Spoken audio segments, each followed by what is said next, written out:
Hi guys!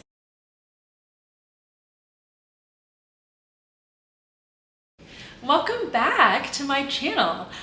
Today we are going to be doing, I'm looking at all my books over here, we are going to be doing an August reading wrap-up and a September TBR. I have read 8 books in August, maybe 9 if, what's today? So if I can finish the book that I'm currently reading by tomorrow, then I will maybe have read 9. So I'll include it in this video because if it is not in my wrap up, it will be in my TBR, you know what I mean? So, okay. For starters, I read Kingdom of Ash. Technically I did start it in July, but I finished it on August 1st. So I'm gonna include it in here. I'm not going to tell you what this book is about for obvious reasons. It is the last book in the Throne of Glass series. It was fantastic. If you have not read Throne of Glass, but you like ACOTAR and Fourth Wing, I would highly, highly, highly, highly recommend you read Throne of Glass. It is a completed series. It is so far the best fantasy series I've ever read. And if not, if you haven't read it, you are definitely missing out. So this is the one I started with in August. So we started August off with a bang. I have to keep checking my Goodreads because some of these I listen to audiobook and I don't have physically. So then the next book I read was a 5-star, and it is this book called Really Good Actually by Monica Heisey. This book follows Maggie. She is just gone through a divorce, or is going through a divorce from her husband, and she basically just talks about all the heartbreak, all of the yucky feelings that you feel when you're going through a heartbreak or a divorce, but makes it funny. Like, I remember from the first page, I was laughing out loud. Like, it is so funny. She makes it in a way that you feel bad for her, but also you're laughing at all of the different mistakes she's making, or choices she's making, and you can't help but laugh. And it made it not feel so like this is the end of the world, my marriage is over type of situation. So yeah, I would highly recommend, if you are going through heartbreak or have gone through heartbreak at all, I would 1000% recommend this book. It is so relatable and also makes you feel like life is not horrible. So this one was 5 stars. I loved this one a lot. Okay, the next book that I read on Libby, an audiobook, and it is I'm Glad My Mom Died by Jeanette McCurdy. That book was so beautifully written. I felt so bad for everything that she had to go through. If you don't know, Jeanette McCurdy she played Sam on iCarly, and she talks about what it was like being a child actress. She talks about everything that she had to go through with her mother, and her mother, who was actually very manipulative and abusive, which she didn't realize when she was a child, and didn't start to realize until she was 18, that some of the things that her mother was doing were inappropriate, and that her mother had her own mental health issues that she was not taking care of. So that was really interesting. I don't read a lot of memoirs. I think honestly this is the first memoir I've finished. I'm currently reading, and have been since May, Educated, which is also a great memoir. But this one was just very raw, very real. It didn't seem like she sugarcoated anything, but it kind of left me feeling sad at the end. I'm hoping that she's found some closure and that she's really found peace with letting the story be out there. So I would highly, highly, highly recommend I'm Glad My Mom Died by Jeanette McCurdy. Okay, then the next book that I read is called She Drives Me Crazy. This is a YA queer sapphic romance of these 2 high school girls.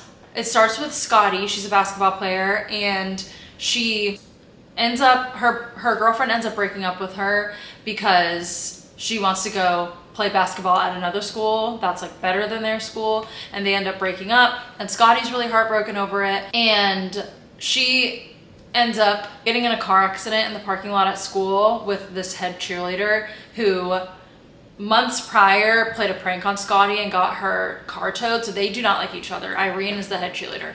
They do not like each other at all, but they get in a car accident in the parking lot and their moms are like, well, we live close together. Scotty, why don't you just drive Irene to school?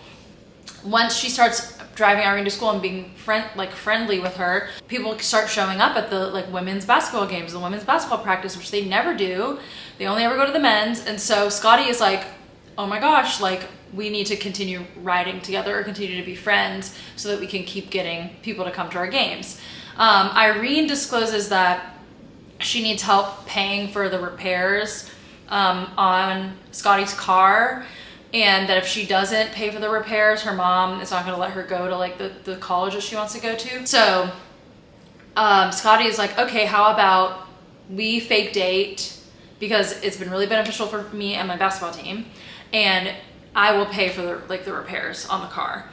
And so that's what they end up doing. They end up like kind of fake dating. And that's basically what the story is. I loved it. I thought it was really cute. I didn't like really think about it again after I read it. I just thought it was a cute little lesbian high school love story. It was, the ending I really liked. I felt like it was very mature, more so than normal high school couples. So yeah, if you're looking for something cute that's not really like very heavy, it like had a little bit about like coming out, like being comfortable in that, but for the most part it's very just like straightforward high school romance relationship, and it was really cute. Oh, and I gave it 3.75 stars. I think looking back at it now I maybe would give it 3.5, but I thought it was cute, so I gave it 3.75 stars. The next book I read was Mame. This book, I was gonna say, this book stars. The main character of this book is Maddie, and she lives in London with her dad. Her mom is from Ghana and lives in Ghana for a year and then comes home for a year. Her dad recently developed Parkinson's disease, and so Maddie is the one who like has to take care of him, but she hasn't done any of these like coming of age things that you should be doing in your early 20s, late teens type of situation, like getting in your first relationship and living by yourself or living with roommates, things like that. So her mom ends up coming back from Ghana and is like, okay, Maddie, like you can move out. I'll take care of your dad. You have to like go live your life, and you can't like stay here taking care of him and not be able to have a life of your own. So she does that. She ends up moving out, and she kind of makes this list of things that she wants to check off that she feels like she should be doing in this point of her life. So she is doing that, and along the way she makes some friends, she has some relationships, there's some heartbreak, there's some tragedy. It was really beautifully written. I also listened to the audiobook as well for this, and I enjoyed it a lot. I think it's not my type of book, but I gave it a 4-star for what it is. If you're interested in like a coming of age story kind of like this would definitely be your bread and butter. But it wasn't quite like just in the realm of things that I usually read. But I really loved it. I was really attached to the characters. I thought her storytelling was great. But again, I haven't really thought about it since I read it. So definitely a solid 4-star, highly recommend. Okay, the next book I read was Act Your Age, Eve Brown. That is an interconnected standalone, I believe. And it was about this girl named Eve Brown who was kind of like an entitled rich girl, kind of. And her parents gave her this ultimatum. They were like, you can't hold down a job. You always quit when you try something new. And we're like canceling your trust fund until you can find a job that you can hold for at least a year. So we're gonna have you work at the law firm, and if you can work at our law firm for a year and keep that job, then like you can have your trust fund back. And she was like, no, you're right, like I need to find my own job, and I can find a job and I can hold it down for a year. So she's driving around, she ends up finding this bed and breakfast that's hiring, and the guy who's in charge of the bed and breakfast is kind of like opposite of her. Like she's very like fun and colorful and like outgoing, and he's very like quiet and introverted and like rigid. And he talks about having autism and how like the way he does certain things and how he doesn't see them like meshing well, and he doesn't want to hire her. But his friend is like, dude, we need someone. You need to hire someone. Like it's like we need a chef. And she like went to culinary school or something, one of those like random stints that she did. So they were gonna hire her to be the chef. Then she ends up running over him in the parking lot. I don't know why I keep reading these books about people hitting each other with cars, but she backs him over in the parking lot. And so while he's hurt, she ends up having to not just be the chef, but like basically run the entire bed and breakfast. During this time, she's like moved into his house, and so they're spending a lot of time together. He's actually learning what she's like, and he's realizing he can't like judge a book by its cover, and they're really getting along very well. And so like a little romance starts to spark from there. This book was very spicy. I would say, well, it wasn't spicy until like 3/4 of the way in, but the scenes that are there, the like 2 of them I think that there are very, very spicy. I would give it like 3.5 chili peppers, probably maybe 4. It was really spicy. But if you like that, then you will really enjoy this book. I think I gave this one 3 stars. I liked it. I loved the autism representation. She's also like plus size. I love that. But I just, once again, haven't thought about the story really afterwards. I really liked her writing though. I'm definitely gonna read some of her other books, but I didn't really think about it after the fact. I liked that they got together, and I was like, oh, okay, that was cute. And then that was really it.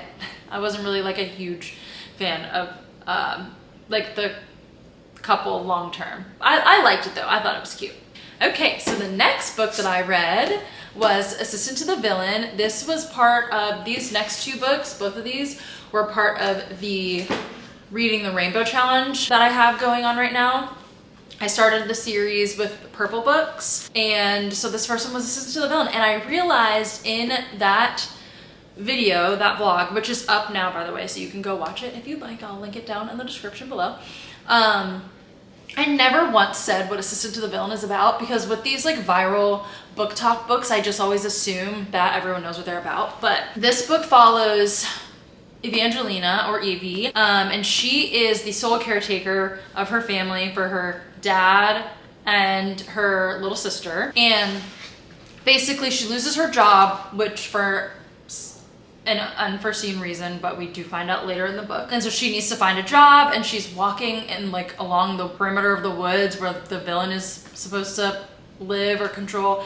And she sees like a river of blood, and then this guy like grabs her and he's like, we have to go, we're being chased. And they were being chased by the King's Guard, I think. So they're running, and they end up making it to the villain's lair, and he's like, yeah, I am the villain, whatever. And they start chatting, and she's not scared by him at all, and he's like, why isn't she scared by me?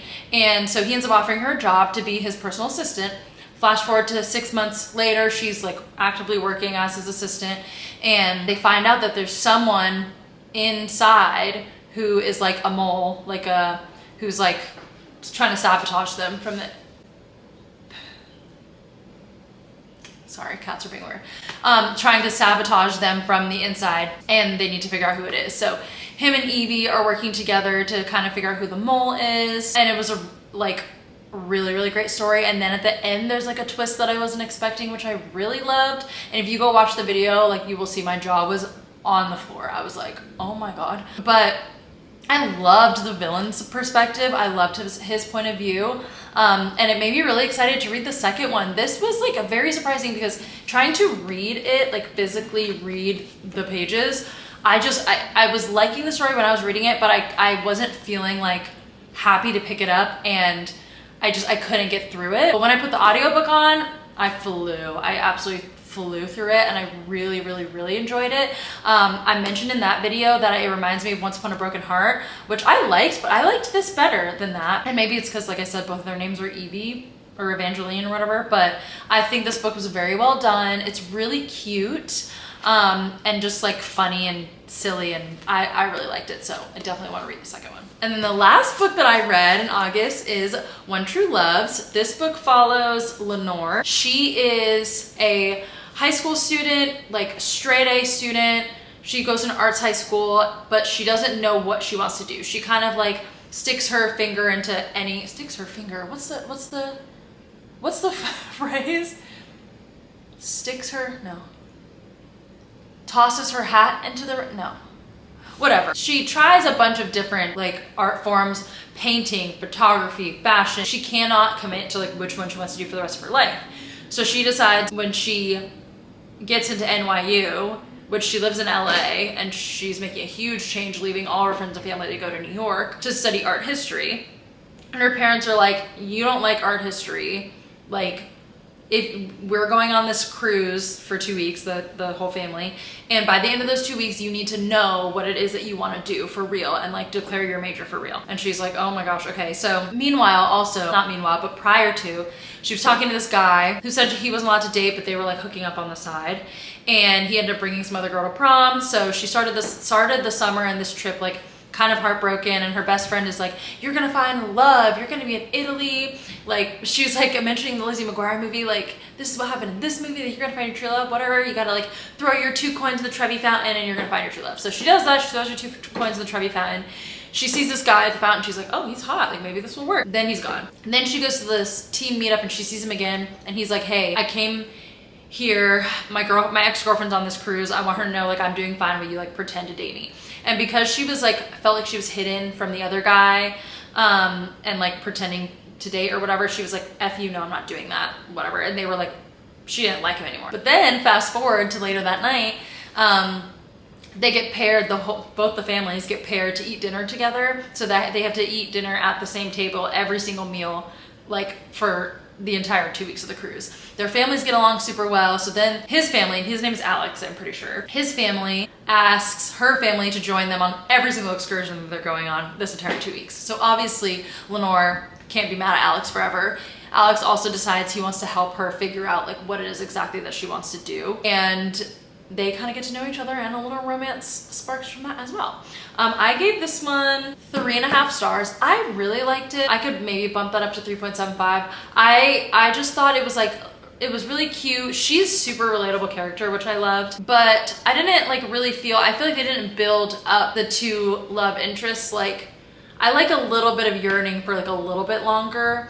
Like, I didn't really feel like they did the whole like, let's get to know each other. Yeah, it was kind of like he already liked her and they were mad at each other for a little bit, and then he was like, let's go on a date, and then they were like dating. So I kind of wish there was a little bit more of the like build up to the romance, the relationship. But other than that, I liked it. I love the setting. I love like listening to like, oh yeah, we're in Italy, or we're going here, or we're going there, and you know, we're in Europe and we're at this next place. Like, I loved the setting, was perfect for this book. So I really liked this one, and that concluded my purple books. I only had 2 for my Reading the Rainbow series part 1.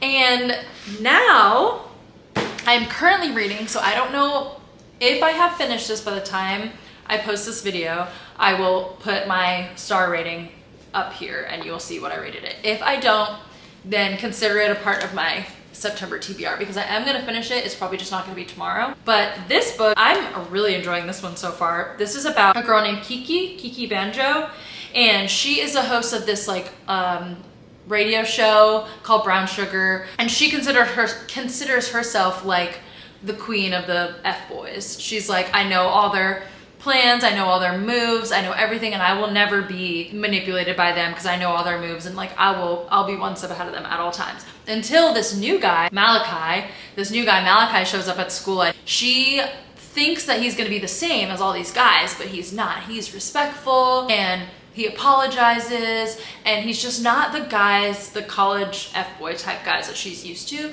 And so she really is like, oh no, is he different? Like, I don't really know how to like handle him. And she's kind of starting to like him, but also all the girls that follow her show are all starting to fall for him too. And so now everyone's fighting, and she's like, no, like, women empowerment, we cannot be doing this. So then, she kisses him at a party and starts to lose all of her followers from Brown Sugar because of everyone fighting over him and wanting him.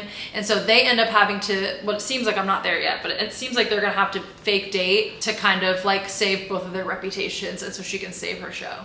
So far so good. I'm really enjoying it. The author is really funny. I think I need to I am listening on audiobook, but I think I need to sit down and read it because she's very wordy, this author, like very wordy. And I'm like, oh my gosh, like listening to it, I'm kind of like, I'm getting lost. I think I need to like see the words on paper. So I have the book, so I will possibly be doing that. All right, so that concludes my wrap up. Now we can go on to my TBR, and I'm very, very, very, very excited for this. Okay, so the first book on my September TBR is called The Glitch by Leanne Slade.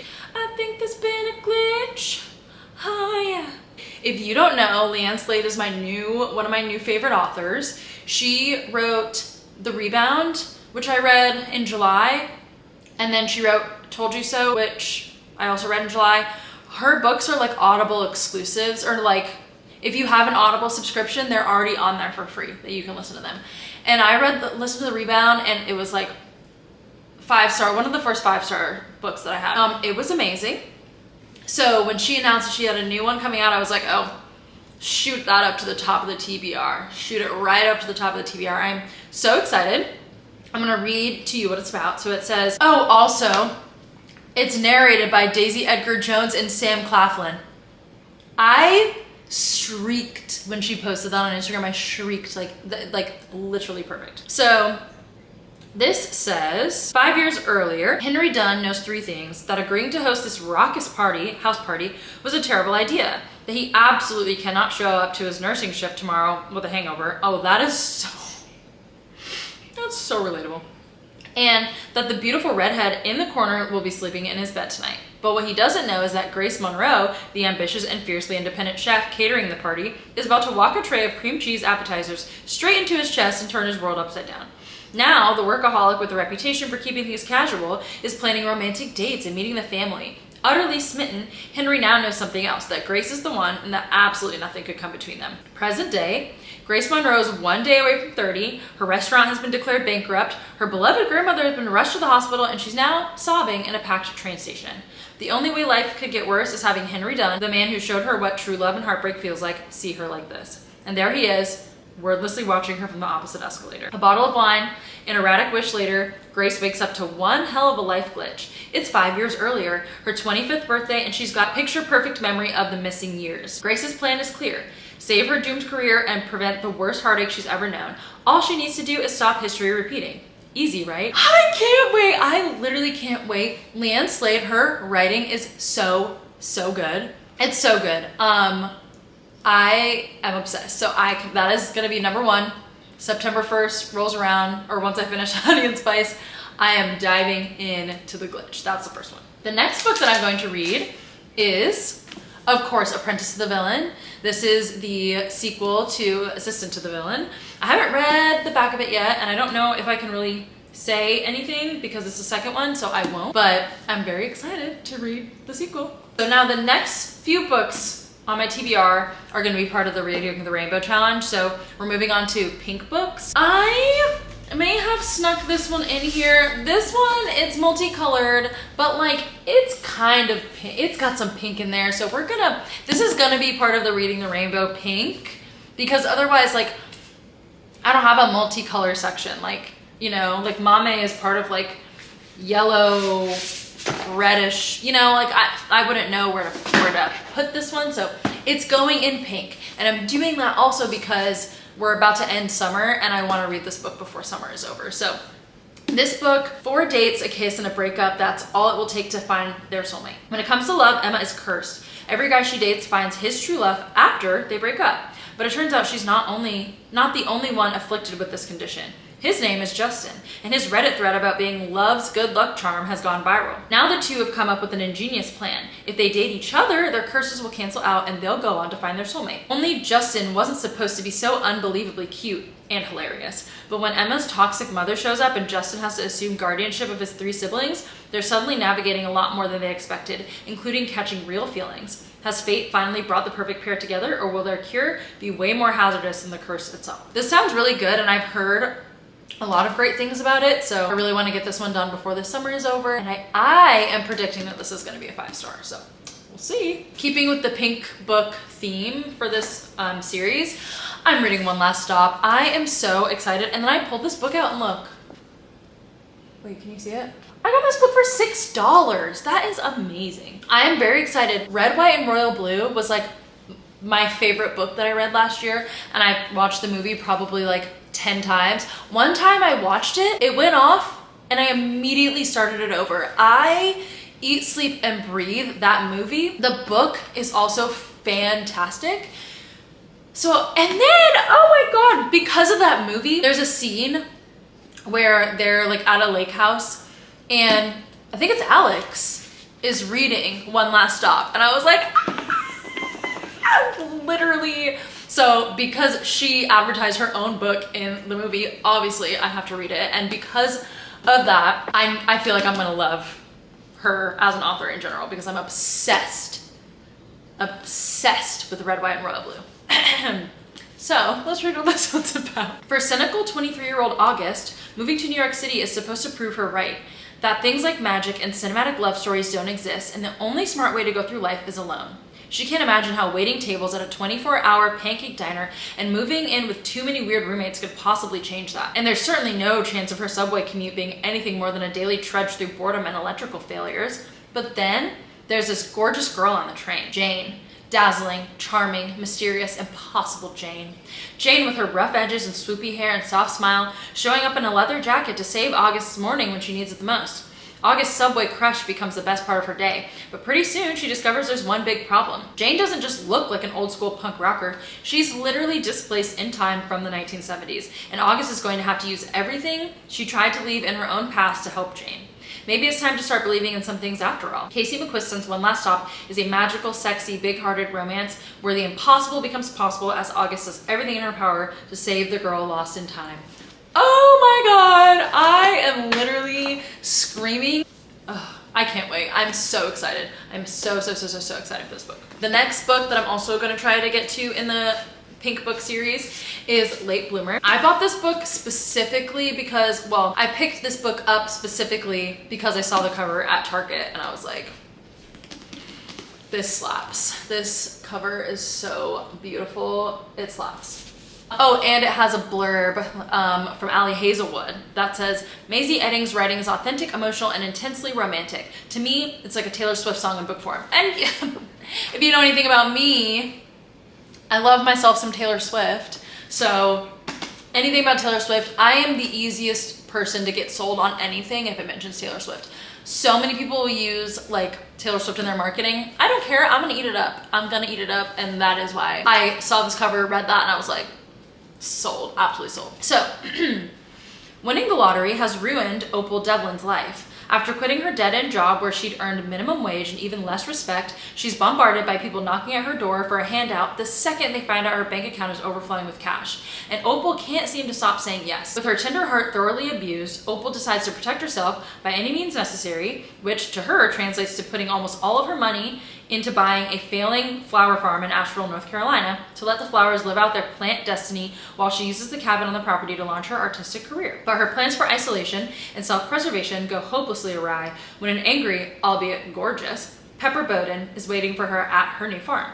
Pepper states she's the rightful owner of the Thistle and Bloom farm and isn't moving out. The unlikely pair strike up an agreement of cohabitation and butt heads at every turn. Can these opposites both live out their dreams and plant roots, or will their combustible arguing and growing attraction burn the whole place down? Yay! I'm so excited. Honestly, like, I can't wait. I love Pink. I love gay romances. I just, like, I can't wait. So excited. Okay, the next book that I'm reading is also, it's the last one that I'm gonna try to read for the Pink books. And this one is The Heart's Invisible Furies. I have 0.00% idea what this book is about, but my best friend loaned it to me, or gave it to me, I think, and she told me that I should read it. So I'm about to read this blurb for the first time, and you are about to find out what this book is about at the same exact time as me, because I have literally zero idea. Okay, so it says, from the beloved New York Times bestselling author of The Boy in the Striped Pajamas. A sweeping, heartfelt saga about the course of one man's life, beginning and ending in post-war Ireland. Oh, I love a historical fiction. I love a historical fiction. Okay, Cyril Avery is not a real Avery, or at least that's what his adoptive parents tell him, and he never will be. But if he isn't a real Avery, then who is he? Born out of wedlock to a teenage girl cast out from her rural Irish community and adopted by a well-to-do, if eccentric, Dublin couple via the intervention of a hunchbacked redemptorist nun, Cyril is adrift in the world, anchored only tenuously by his close friendship with the infinitely more glamorous and dangerous Julian Woodby. At the mercy of fortune and coincidence, he will spend a lifetime coming to know himself and where he came from, and over his many years will struggle to discover an identity, a home, a country, and much more. In this, Boyne's most transcendent work to date, we are shown the story of Ireland from the 1940s to today through the eyes of one ordinary man. The Heart's Invisible Furies is a novel that sparks both laughter and tears while reminding us all of the redemptive power of the human spirit. Oh my gosh, that sounds so good. Okay, wow. Well, I'm very excited for this one. Thank you, Elena, for telling me that I should read this, and I will let you know how I feel about it. Okay, we got 2 more, and I bought them yesterday. Because listen, I know I'm trying to read The Rainbow, I know I'm trying to get my TBR down, but these 2 are new releases, and one of them is super on brand if you just listen to the last 30 minutes of me talking, because it's The Pairing by Casey McQuiston. And I know the only book by her that I have read is Red, White, and Royal Blue, but I am gonna read one last stop, and I was like, come on. Like, I saw it, I was at Half Price Books, like, I had to do it. So, this is The Pairing. Theo and Kit have been a lot of things. Childhood best friends, crushes, lovers, and now estranged exes. After a brutal breakup on a flight to their dream European food and wine tour, they exited each other's lives. Aww. Time apart has done them good. Theo is a bartender and an aspiring sommelier with a long roster of lovers. Kit graduated as the reigning sex god of his pastry school and now bakes at one of the finest restaurants in Paris. All that remains is the unused voucher for the European tour that never happened. 4 years later, it seems like a great idea to finally take the trip solo, separately. It's not until Theo and Kit board the tour bus that they discover they've both accidentally had the exact same idea, and now they're trapped with each other for 3 weeks of the most romantic sights and sensuous flavors of France, Spain, and Italy. But it'll be fine as long as they agree they're absolutely over each other. So when Theo suggests a friendly wager to see who can sleep with their hot Italian tour guide first, Kit is game. In fact, why stop there? Why not a full-on European hookup competition? But sometimes a taste of everything only makes you crave what you can't have. Oh my god, I literally did not know what this was about. That is not what I was expecting. Okay, oh my gosh, Theo and Kit, love you already, can't wait. Oh, I forgot to even mention, look.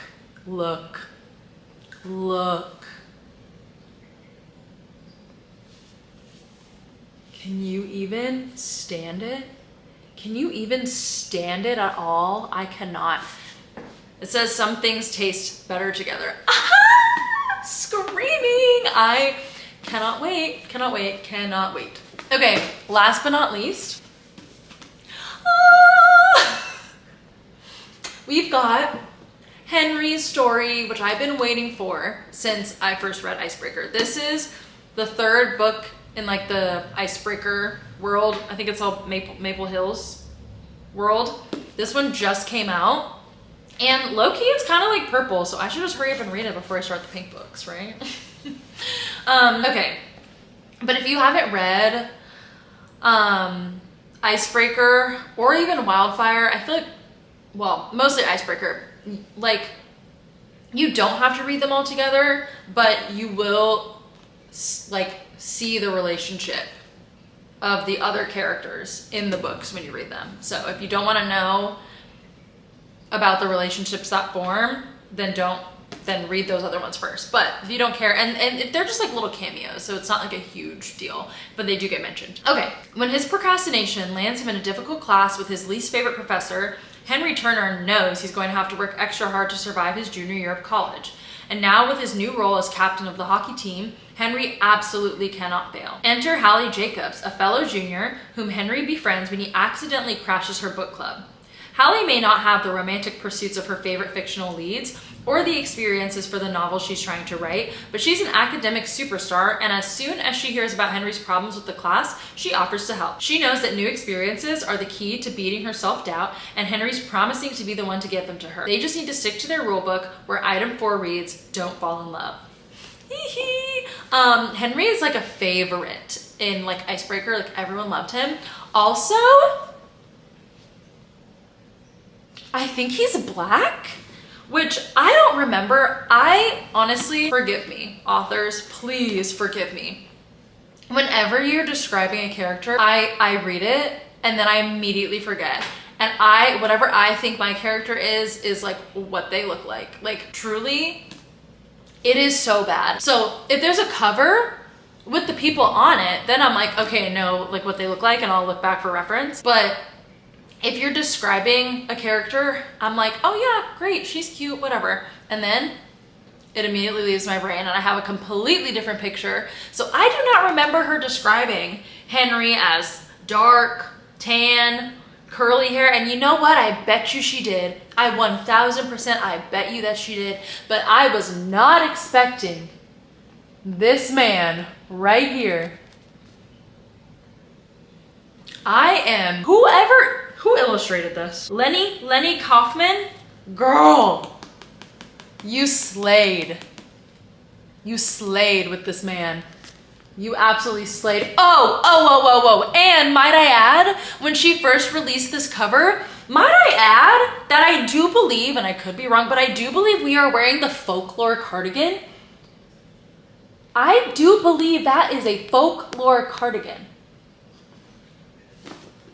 Girl, I don't know. Anywho, this cover is my favorite out of all of them. So obviously we've got Icebreaker, iconic, slaps, slays. This book, 5 stars. I ate this book up. I started it, I got halfway through this book, and then I started reading ACOTAR. Derailed me for months. Picked this book back up and I was like, oh my God, I can't believe I ever stopped. Amazing. But beautiful covers. Is also Lenny. Lenny, you slay, queen. Then we've got the Wildfire cover. I truly apologize. This book has had a lot of water damage. I also love this cover because I just love the whole like summer camp vibes of it. Very cute, very cute. But this one with the books in the background and like the school setting and Henry. This one is my favorite by far. Oh my God, his little shirt says Henry. Did you guys see that? Wait, I don't know if you can see his shirt right there. It says Henry. Oh my God, I'm screaming. Okay, I need to be done because I'm getting way too excited for this. So anywho, let's recap. I've got my TBR plus glitch.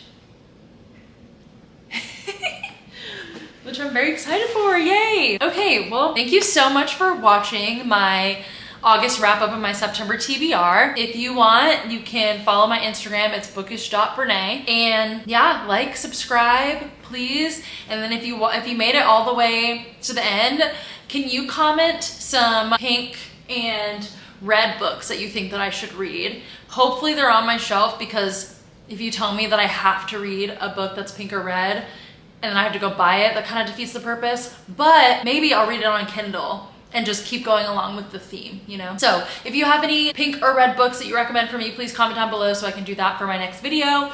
But anyway, thank you for watching and I will catch you on the next one. Bye!